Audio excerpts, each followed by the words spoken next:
Welcome to A Court of Transformation and Awakening. I am Amanda Grace Harrison. And I'm Lorrie Gray.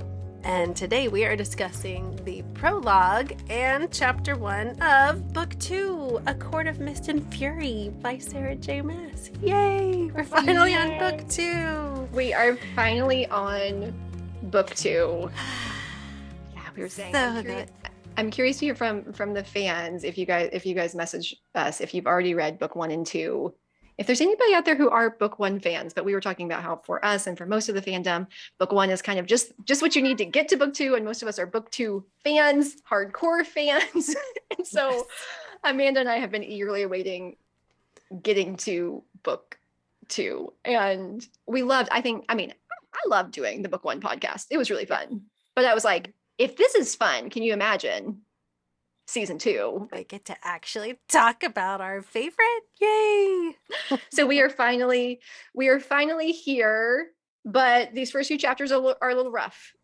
Yes, they are a little rough, but we're gonna get through them together. Yeah. So we have in the prologue, we get to see the content of one of Pharah's many nightmares that she's been having for these 3 months since they came out from under the mountain. And then chapter 1 is her physical experience of what she goes through every night when she wakes up and throws up and has to go to the bathroom and cool herself off. And oh jeez, man, all the fun PTSD stuff. The fun PTSD. Now, overall, I gotta say, I immediately could relate to Pharah more book 2 because I've never been starving and had to go out and hunt an animal to provide food for my family. I've never been under the mountain. I've never had to murder people. I've never had any of that, but I still feel like just PTSD, like almost everybody I know has in some level of PTSD. So that's much more relatable to me of like seeing her go through this. I'm like, oh girl. Yeah, totally. And one of the things, we've said multiple times that we love these books because they're so, they're sort of true to life. And like we talked about, the idea of going through what she went through under the mountain and not having PTSD would be very weird and unusual. And then you're like, okay, I'm high fae now. Now I'm going to just go on with life and be a superhero. Nope. She's still got to deal with it. That was tragic and terrible. Okay, now this is interesting though. So what you said, and I agree that like I relate to this PTSD experience a lot, being a person that's had PTSD. And you said most people have had it. The interesting thing is like I do think that most people have dealt with some version of, or at least PTS. Yeah, that's true. They maybe didn't go all the way into a whole, disorder, but some version of, and the concept of a flashback, a PTSD flashback, what that is. I actually do think most people do experience that to some degree and have experienced that to some degree. And I also think most people do not know that that is what they are experiencing. I've seen that be the case because I have talked to people. Okay. And I think the issue is how it's portrayed in television and how it's portrayed in the media. Like when they talk about a flashback, it's like suddenly I'm seeing images and I'm hearing sounds and I can't tell the difference between one or the other. And they're like a complete disconnect. I'm like, that's like a level 10. That does happen. And there's also this level of PTSD flashback, which is just that like we're experiencing emotions that aren't current. Yeah. And the question, oh my gosh, this is like a story from like early in coaching. Like I don't think my coach would ever listen to this podcast in a million years. But I just know that like, I love him, but we were in the middle of a session and I was talking about something. And this is when I was still learning about how all of this worked. And I was talking about an experience that I had and I was so upset and it was such a thing. And I'm wanting to work through it cognitively. And he asked me, he said, okay, so in that experience, how old did you feel? Okay, those are the questions where like, I kind of struggle with stuff that's not really concrete or I did at the time. And I got a little grumpy. I'm like, I forget how old I was at the time. I'm like, I'm 36. I felt 36. Don't ask me dumb questions, right? Like, poor guy. Not always the most open to things. I'm like, something about that felt weird. I'm like, I'm not willing. Of course I felt my current age. I'm like, my current age, but no, the truth was, and he was very patient with me as it took me a minute to get to the place of like, okay, nope, I felt about 14. I felt about 12. And that was a big thing for me. I'm like, the times whenever I'm in my life and I'm an adult and I don't feel my current age, and it's not like I don't know how old I am, but like when I connect with the emotional space, I'm like, that feels really similar to when I was 6. That feels really similar to when I was 8 and I was in that position.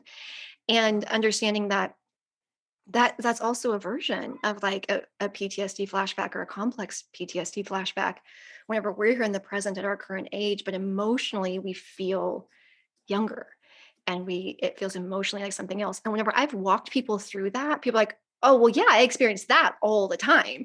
But they would never relate that to what the most extreme versions that they saw portrayed in television and movies. Right. And so because they don't see it as that, they're not doing anything to work through it or heal it because they don't recognize it as being in the same category, you know? Yeah. Yeah. So this, so what they're portraying here, it is a little bit more extreme, where she can't tell the difference between like the feel of her sweat and like the feel of blood. Yeah. So I do think that is a little bit more of like upper level break from reality. But I think it was just important for me to note here, like I can't tell you how many conversations I've had with clients of people who didn't realize that it could also look and feel like that. And I think if people knew it could look and feel like that, I think you're right. I think most people would recognize they have dealt with this to some degree. Yeah. Sadly. Sadly. But that's reality. It's reality these days, modern life. Yeah, I still feel it a lot. I can't tell you. I just made an Instagram post about this, about how like I was like finding gray hairs and I was like laughing at like how many gray hairs I have right now. And also how often I I feel like a kid. Like how often I'm like, I feel like some adult's gonna come and scold me, Yeah. or I'm waiting for an adult to rescue me. Damn it. They're never freaking coming. I, I'm like trying, I hate that realization. oh my gosh, or like taxes. I'm like, is there some grown up that's gonna come show me how to like do this thing? And it's like, oh shoot, I am the grown up. Oh, okay. Yeah, I feel you on that one. I hate it. Yeah, but we get, so in these chapters, yeah, we get a really I think a pretty accurate portrayal of what PTSD can look like and what it can feel like. And I agree, like I related to her a ton on this level. And I do think more people have experienced this than no. Because at this, my understanding at this point is like 100% of people have experienced some form of trauma. Yeah. Maybe Can't not imagine our pre-pandemic, life. but post-pandemic, yes. Yeah. It's just the norm now. It's just the norm. Okay, so So PTSD though. So we have PTSD, and when we're having that, we then also need to have tools to deal with it. And I love that this chapter, that what Pharah does here are actually pretty accurate to what we can do and or need to do in the midst of a flashback. yeah. I was like, I was like, good job, Sarah J. Maas, like slipping in some tools, some self-regulating tools into this book in case people didn't know that. If it's like, oh my gosh, I'm having a moment, I'm going to do what Pharah did. Yes, do. It actually does. It actually does work, because what we saw here. Okay, so let me go to chapter 1. So we saw Let's just she was counting her. She was counting her breaths. Yeah, in through my nose, out through my mouth. Which actually, I have heard research. Okay, I do have to say, good job on counting breaths. Good job on focusing on breathing. There's more and more research that doing full nasal breathing is better than any mouth breathing at all for calming the systems. I'm going to say I'm pro nasal breathing only, but if you still are counting your breaths, we're good to go. But so she's doing breath work in through the nose, out through the mouth, focusing on her breathing, doing that over and over.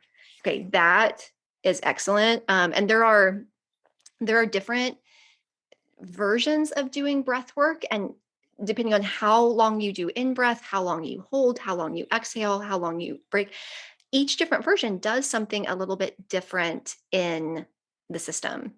So the two that I use the most often, I'll either do inhale for 5, exhale for 5. I'll do the box breathing where inhale for 4, hold for 4, exhale for 4, hold for 4. Or I do the extended out breath where I think it's like in for 4, out for, what is it, 7? sure. Yeah. 4, 7, 8.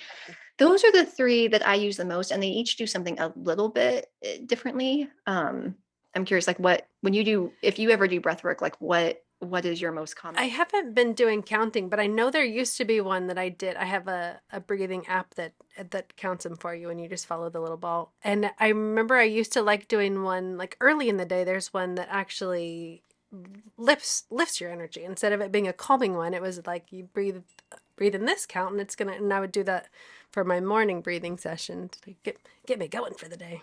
Each one does something a little bit different. And so it's kind of fun to look at them. It's not just about breathing, like how you breathe and where the inhale and the exhale is. Yeah, it changes different things.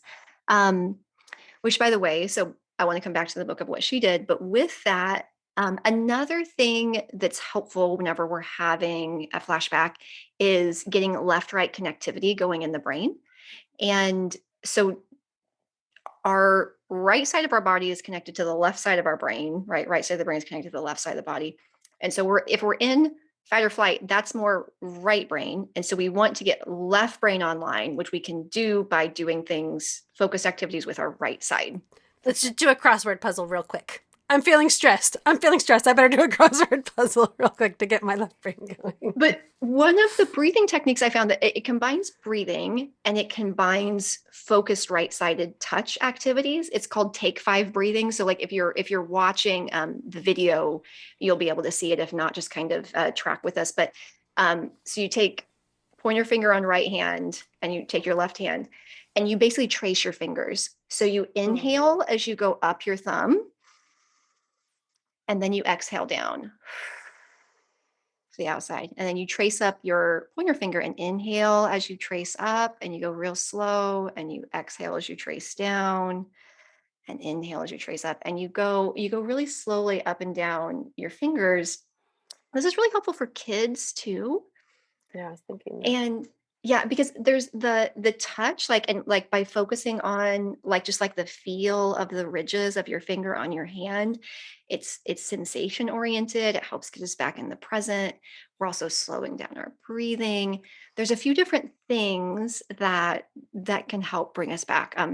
I've been collecting for ages all of those little things that I can. I think at this point I've got like 50 different tiny little tricks like that you can do to come back to the present because I need them. And some of them are so small. They're not difficult. It's not like we don't always have to sit down and do a 30-minute meditation. Another one. Okay. So since we're doing hand stuff. So like if you look at your hand, and there's a difference between like I'm looking at my hand and I'm focusing on my hand, right? Mm-hmm. Now, let your eyes like drift to the space between your hand so that your hand sort of comes out of focus, and like relax your eyes. That actually helps because when we're in fight or flight, we go to like super focus like on a thing. Oh, yeah. And by letting our eyes relax and like see a thing and not focus on it and sort of see beyond and like letting the eye relax a little bit, tells the brain that like it's safe. Just all kinds of like little stuff like that. Anyway. Love it. 2 tricks. I've got so many of them. I do have an ebook out that shares with all of that. When you get on my email list, you do get that. Shameless plug. Yes. But here we go. So breath work is one thing that she does. I love when she just leans her head against the wall and flattens her hands against the chilled marble floor. That sounds so nice. I want to put my face against the cold marble floor when I'm all hot and bothered, and if I'd been throwing up, but in that situation. But that's another very real one. So 2 things. One, what she says here is that it's real. Yeah. So one of the other things, again, like this flashback is like I'm not in the present. Like we think we're at a different place. And so grounding ourselves in the present moment, and touch is one of them, touching things and it being real. The other thing is naming objects in the room, right? Okay, this is an ink pen. This is my book. This is my phone. This is my desk. This is my cup. And if people are actually really far gone and they can't find the names of objects, sometimes we can do colors. This is black. This is gray. That's green. That's blue. But it's all things. So you have to go find a word, which is the other side of your brain, and gets it online, and it grounds you in the present moment. If we're only slightly triggered, actually doing gratitude for things in your present environment is one of the quickest ways to get out of that state and back into the present. Nice. But that's one of the things when we're having any sort of flashback like this is like, we have to come back to the present, to what is real and what is right now, because the danger is somewhere in our past. The danger isn't right now. So it's here. But same thing. I love the touch. Also the cold. Yes. That's also a huge thing. If anybody out there deals with like, and again, by the way, this is not to be construed as medical advice. You can find this if you do an internet search. Let's just do that disclaimer. But sometimes if you're having a panic attack, one of the things that you can do, or if you're not in the present, go grab an ice cube and hold on to it. It's so cold that your brain gets focused on the sensation of the ice cube that's in your hand right now. And it's like, oh, we need to come back here because that's like really uncomfortable and cold, like on our hand. And we'll like come back to the present because the sensation is uncomfortable. I've also heard people like stick their face in a bowl of ice. There is 0% chance of me sticking my face in a bowl of ice. Like that is just not going to happen. On a hot enough summer's day, maybe. Oh gosh, maybe. Yeah, but holding an ice cube. Yeah, but so holding the cold, it was a really good one. Yeah, so we see her doing breathing, we see her focusing on her breathing, we see her coming back to the present. We see some of these things, but you know, it's a handful of activities. But I love that she put in some little things there that are actually real things that could be helpful for a person actually experiencing PTSD. Yeah. I'm sure she's been through some real stuff, which is how she's able to write all this. So she probably knows these from experience, bless her heart. Yep. But so those were really huge things for me in chapter 1. Okay, other big thing for me that I saw as a theme we see in the prologue in chapter 1 is this concept of Pharah feeling broken. So broken that now she's actually wanting to die. And she's saying, like, when she gets to that, when it's the third person in the dream and it's time to kill, then there's no hesitation. When she sees that it's her, she's just ready. My hands didn't tremble as I angled the dagger. This time she's just ready. She's like, no, let's end this living nightmare that I've been trapped in for. So now it's like 6 months that she's been trapped in. She had the 3 months of the actual being trapped in a dungeon and tortured and challenged in every way possible. And murdered, brutally murdered. And then now she's like, no. Let's just end this. I'll just kill her, this person who is me. I'll kill myself and then it'll finally be over. Because I'm so broken and I didn't think even eternity would be long enough to fix me. She's so broken. And the despair. She even mentions despair. Like she's just in this place where it's like, no, there's no hope. Yeah.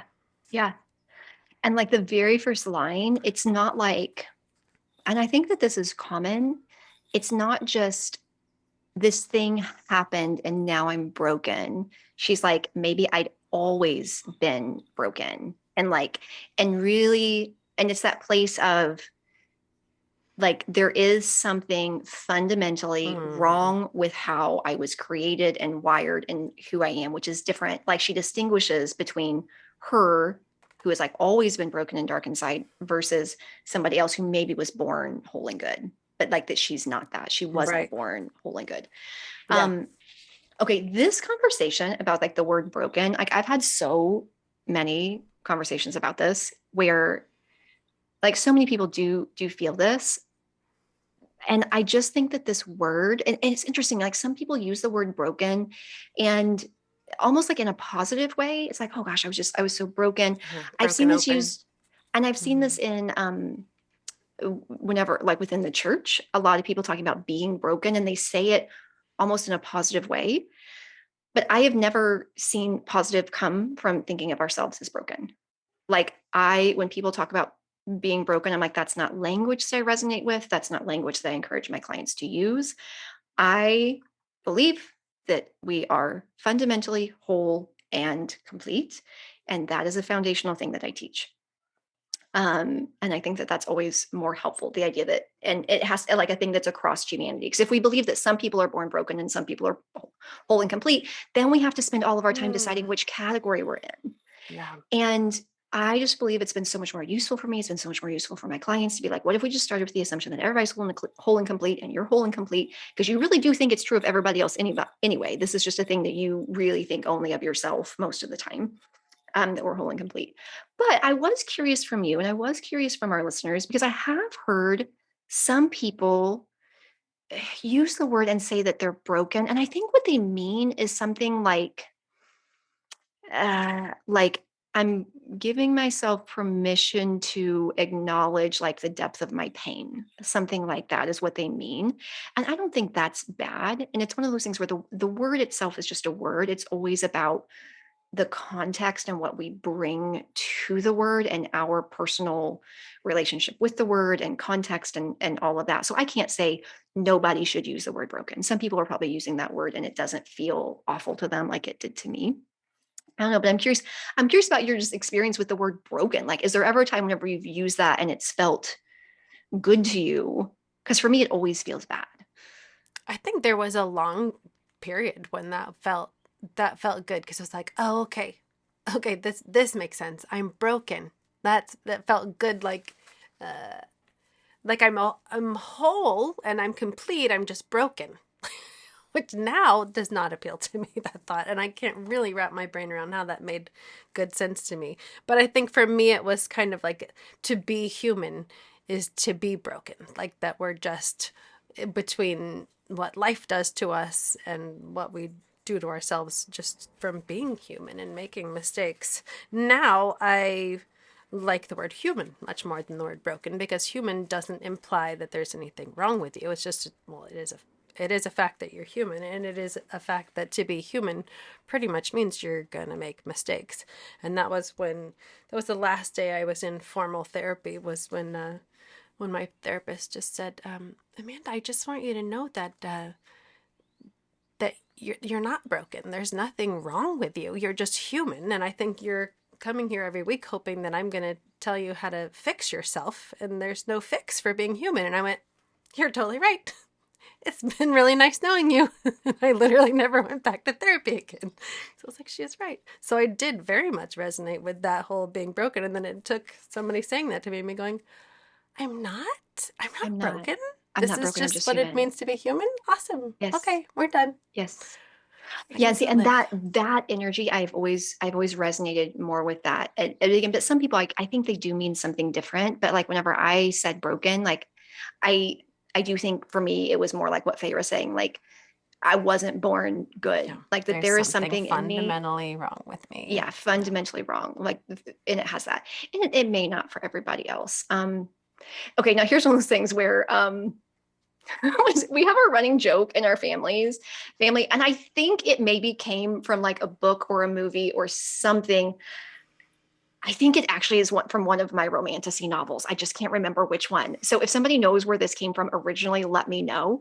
But it's this, like, doing something or saying something that's incongruent and knowing it is, and then when somebody calls it out, just saying like, don't point out my inconsistencies. I say that all the time. Like, our family's like, don't point out my inconsistencies, it's rude.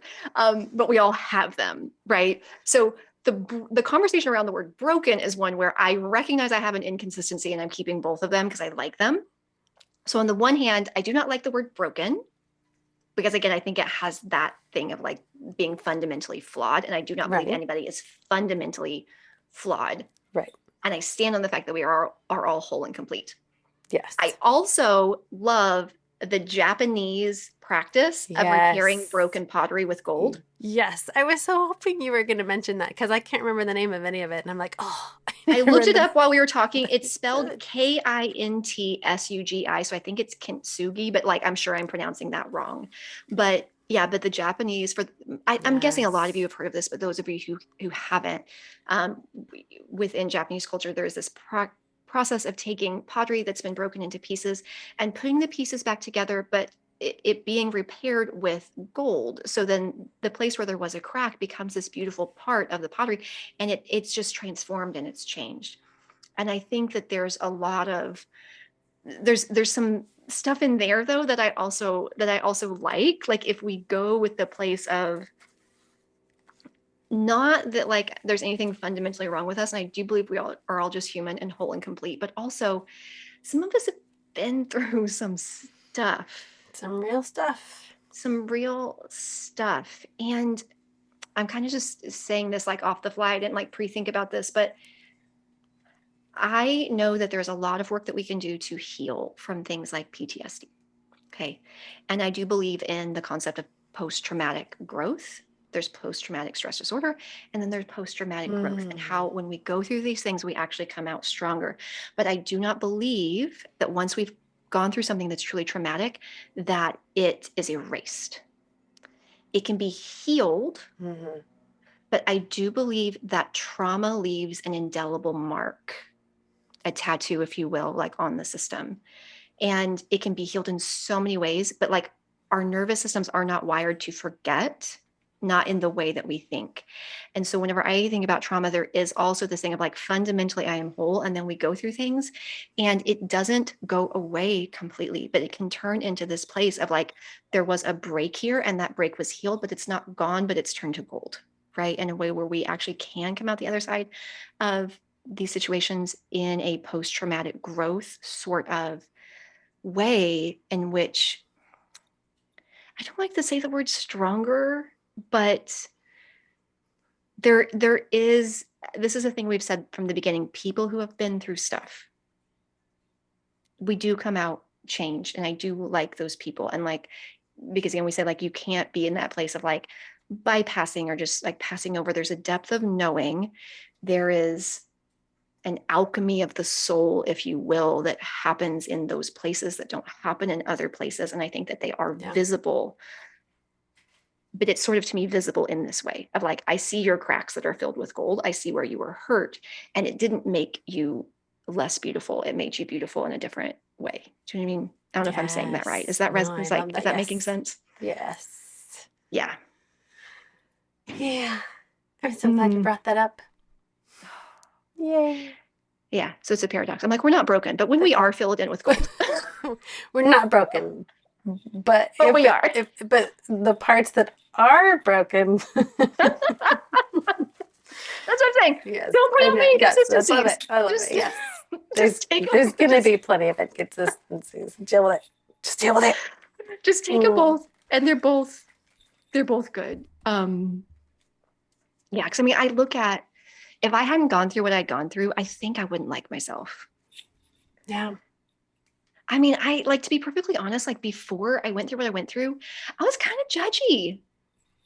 Okay, I was maybe a lot judgy. Sorry, people who knew me. Me too. A lot All judgy. of you. I'm so sorry. And lacked a lot of compassion.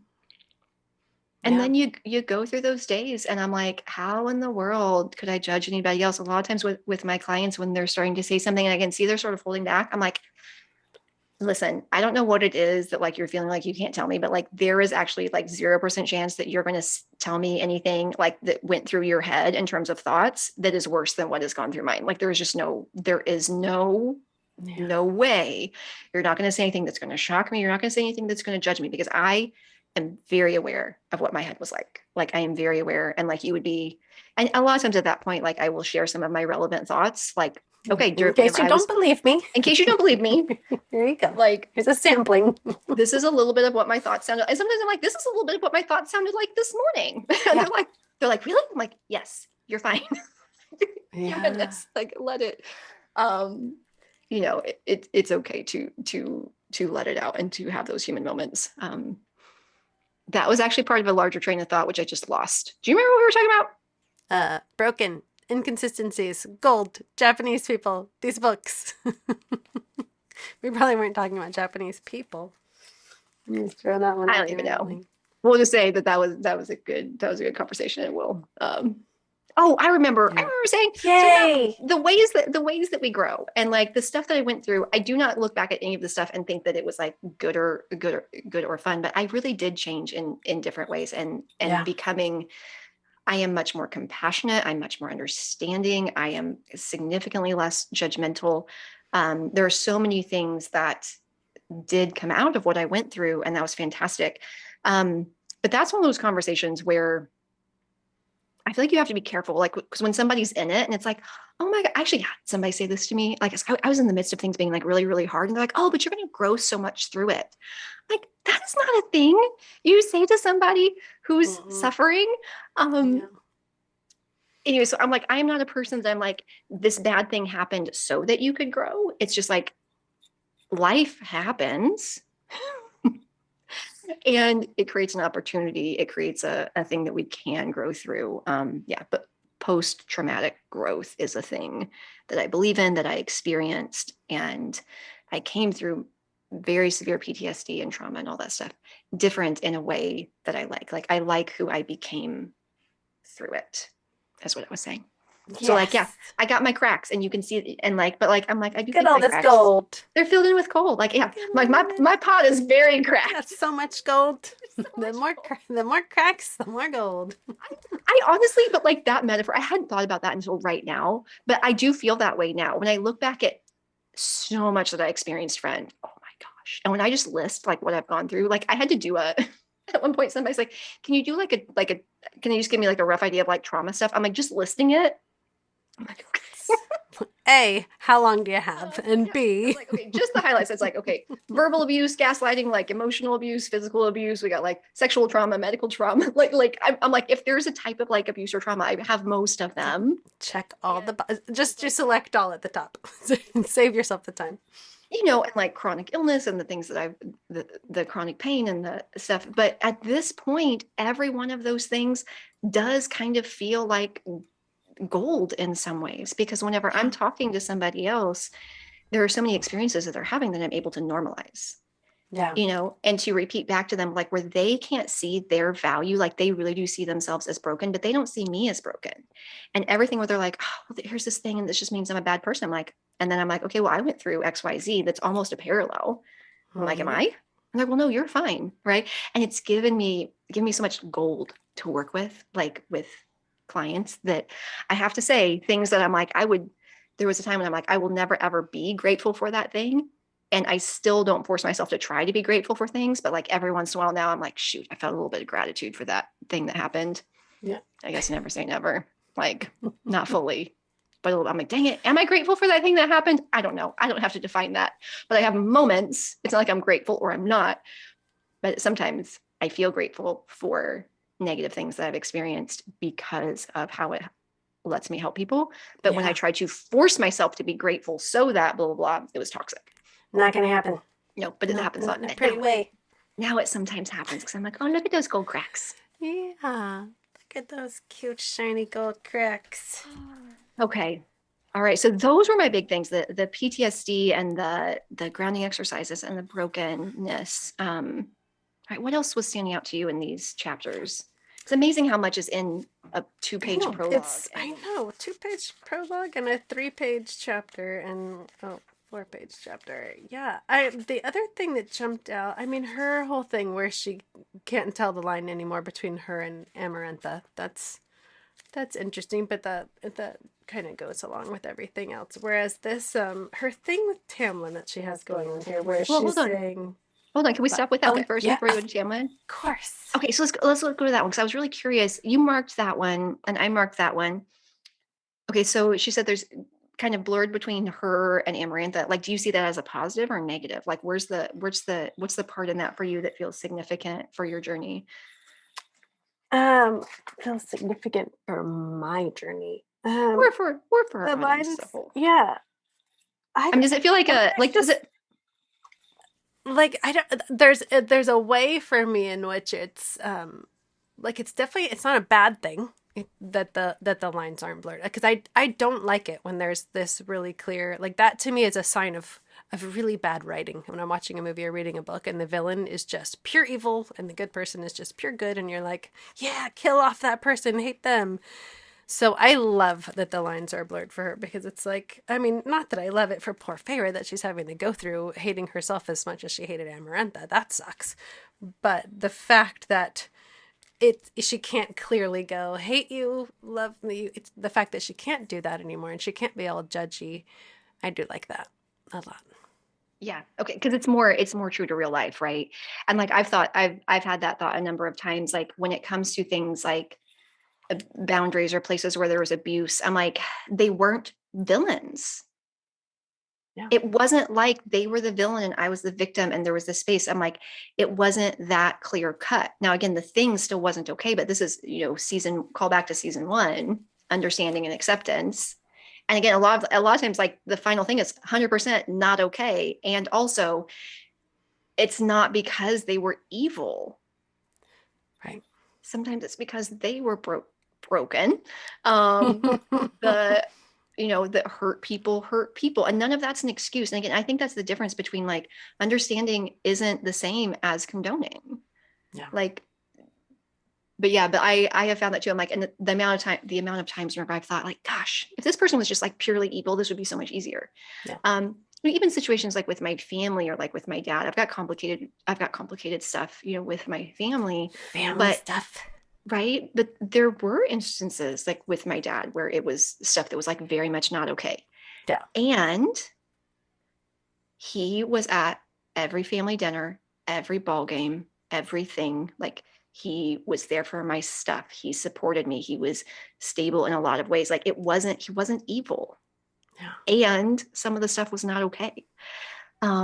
And some of that was because of his upbringing. And like, I see him doing better than his parents. And I see that he was trying and he was making an effort, and that how it makes sense with all those things. And I have so much understanding, and it wasn't okay. And I'm like, it's also messy. It's not the same as like evil, not evil, where it's super easy to just be like, oh, this person's cut out completely or kill them completely. You know what I mean? Like, or in the story, like kill them because they're evil. It's not that. Anyway, so I agree. So it's very true to real life. Okay, so similar to that, down on the very first page where she says, I was the butcher of innocence and the savior of a land. Oh, yeah, that line, I was like, again, that place of like, it's not like the same thing for us. Like with her, it wasn't, she's not this or this, like there's this blurred line, but like even with ourselves where, and this is very much some of the, like shadow work, right? And the ability to be fully honest, where it's like, if we've decided that being non-judgmental is virtuous, we're so prone to then ignore or disregard or justify the places where we're actually being judgmental. And the truth is we're both. I'm both. I'm like, I am primarily a non-judgmental person and I value that. And sometimes I am still so judgy. Yeah. Like I'm predominantly a kind person and sometimes I'm really a bitch. I just am. And there is a like Pharah is not in a healthy space here. Like she's not. This is not a healthy space. But I do believe that a healthy space is an honest one. Definitely. And as much as other people are not villain, like they're not good people or bad people, we're not good people or bad people. It's always more nuanced than that. Yeah. Harry Potter quote, Sirius Black, the world is not split into, what does he say? Good people and Death Eaters. Is how he says it. The world is not split into good people and Death Eaters. We all have light and dark within us.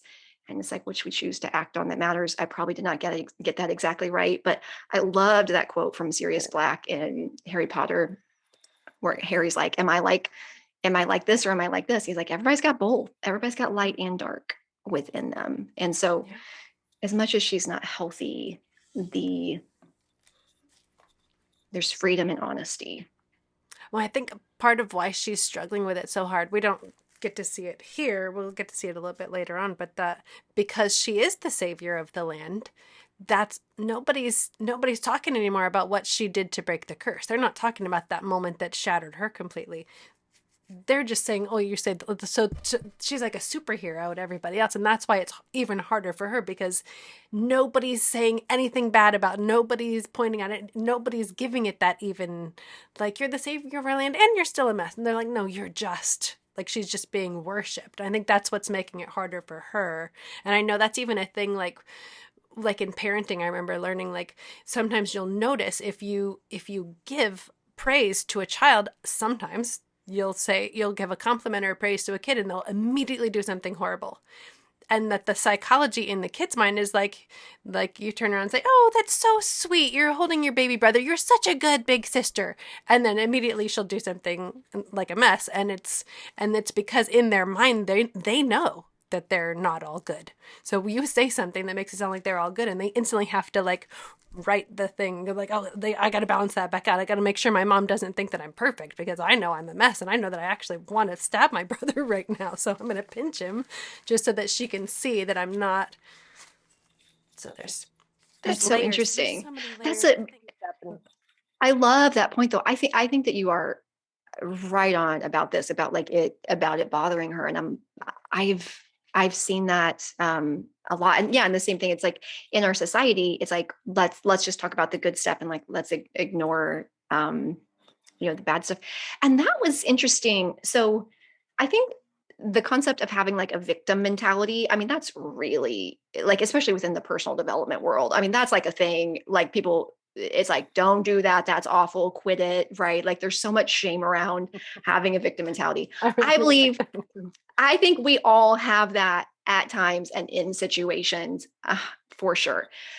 But the interesting thing is, I have seen this thing happen on occasion where somebody who seems very negative, or they seem like they're very much playing the victim, it was more so for that reason, like where they had been in an environment of a lot of false positivity. And it was almost like in a place where everybody wants to pretend like everything is good.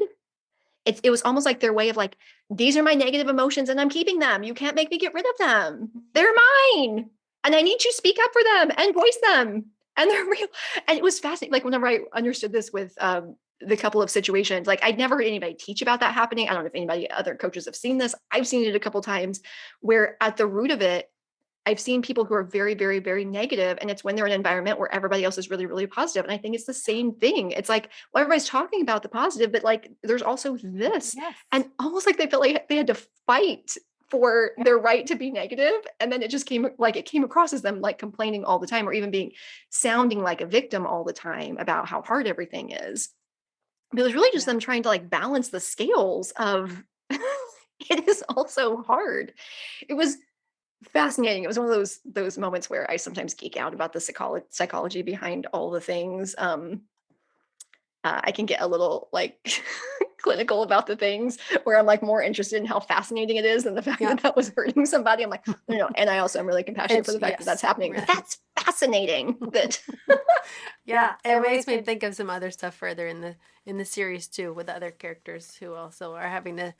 We'll talk about that when we come back for the whole series roundup. But yeah, there's definitely that happening. I love that. But I really like that you brought this up, that I think we crave on some level, the honesty. And I think in a relationship, for it to be, here's all of me, and can you love all of me? Can you accept all of me? Not just like the pretty parts. And the idea of like, let's just, she's being put in a position where it's like, let's ignore the ugly parts and just go with the pretty parts. And like, it never feels right. And I think it eats away at the soul. And what she's, and I think she's been asked to do this for ages. Like she hasn't even had space she hasn't healed any of this trauma, because you're not supposed to talk about it. Yeah, it's their unspoken agreement. That was the other passage that you had marked and I had marked in chapter 1. Was he say this unspoken agreement not to talk about it? Is that the one you're talking about? Yes. And they phrase it as, what was it like, so that she didn't want? Oh yeah, it had become our unspoken agreement not to let Amarantha win by acknowledging that she still tormented us in our dreams and waking hours. Okay, like I get. Please make noises. She's not gonna know. Damn it. She doesn't know. If you guys chat about it and go to therapy together about it, it's not going to make Amarantha more of a winner. She doesn't somehow come back from the dead and go, triumph! I made you guys have to go to therapy. No.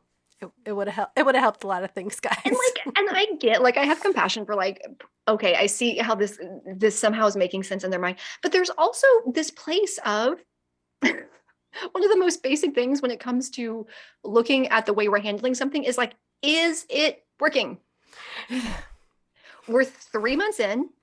And it's not getting any better. It's not getting any better, guys. Something recently about like the American way of like, if something doesn't work, do it harder. Like, there's also this question of like, it's not working. Like, how much longer are you gonna keep doing this thing that's not working? Like, the definition of insanity, right? Doing the same thing over and over and expecting a different result. It's like, just do it harder this time, though. Gosh, right? Where we have to be able to process through things, and like she's not being given space to process through and work through what she went through, so she's just keeping it, and she's just stuck in this place, and we're stuck in the cycle of trauma, and it's just going. It's not getting better because she's not talking about it. Which, by the way, so this I do think is pretty similar to American culture. Don't talk about it. Just talk about the positive. You're having nightmares and you have PTSD. Cool. Yeah, go keep that over there. Let's just come over here. And probably not everybody, but certain families, may or may not be my family. It's like, let's just pretend, let's just not talk about it. If you don't talk about it, it's not there. Again, guys, you cannot heal a thing that you will not acknowledge as real. That's not how it's going to work. Like, very first step to healing anything is you have to acknowledge it's a real thing that needs healing, that it's actually there. But this is not true in other cultures. I don't know if we ever talked about this in season one, but I was reading the book, Waking the Tiger by Dr. Levine, and he's talking about stress stuff. And that whenever he was studying trauma healing, he did work with more like shamanic cultures and how they handle this. And that in a lot of these other cultures, trauma is considered a tribal problem. It is, if you think about it. I mean, we're all so connected. It definitely is. I love that. Yes. And that was the idea. It's like, if one person has trauma, it affects the entire tribe. Therefore, it's not like, hey, you have trauma, go deal with it. There is like, and he walked through sort of like what the ceremony looks like, but it's like, it's a complete tribal wide experience of healing where they walk through it together for this one person's healing. And based on the research and the science, that in order to be able to self-regulate, we have to first co-regulate with other people. I don't know if trauma healing really is going to happen well in any other situation. Wow. Yeah. Wow. It was right. But I'm like, but we do the opposite. It's like this. It's like, just don't talk about it. Yeah. Don't talk about it or they win. I'm like, no. Oh my gosh, yes, I'm having a spoiler full conversation in my head about later in the, I'm not going to say it, but yes, when she finally has her breakthrough later. Yes. Mm-hmm. I love this. We need to do this. So, so not only did she have trauma, not only did she have this experience, now she is supposed to not talk about it, keep it down, and just pretend that everything is good, and let this part outweigh the other in a way that's imbalanced and keeping her stuck in trauma. Good times. Yeah. And then here she's saying, and I'd do it all over again. I'd do it for him. I would just do it all over again. She's just still so, I'd gladly wreck myself and my immortal soul. Gladly. So there's that kind of relationship, which I'm certainly grateful not to think like that, but God bless her. That's rough. That's a special kind of, I don't know, is that codependency? Is that, could you label it that? Or I just love throwing labels at things. It helps me feel better about them. Like how codependency, I've already been through that therapy. We label that. It's definitely. As we go through, that would be a good one to circle back through as we see some of the next few chapters. Yes. Actually, speaking of that, I think so this was end of this chapter, and then chapter 2 where we see a little bit more of their relationship? I think so. So let's actually come back and re-ask that question in the next episode, where we actually get to see a bit more. This is her talking about the relationship. But in the next episode, we're going to get to actually see a little bit more of what So we had Pharah's dream. We had Pharah by herself in the middle of the night because they're not talking about it. But in the next chapter preview, we're going to get a look at what daily life and interaction looks like between Pharah and Tamlin. And we will plan to try to answer the question of, is this codependent? Or not? Do we have another label? Another pretty label we can wrap a bow around and put it on there. What Maybe is lots of them happening? Okay, friends. Well, thank you so much for joining us today for our first episode of Book 2, Mist and Fury. Mist and Fury, and we cannot wait to see you back here for our next episode, where we will be talking through Chapter 2. Bye, friends. Bye.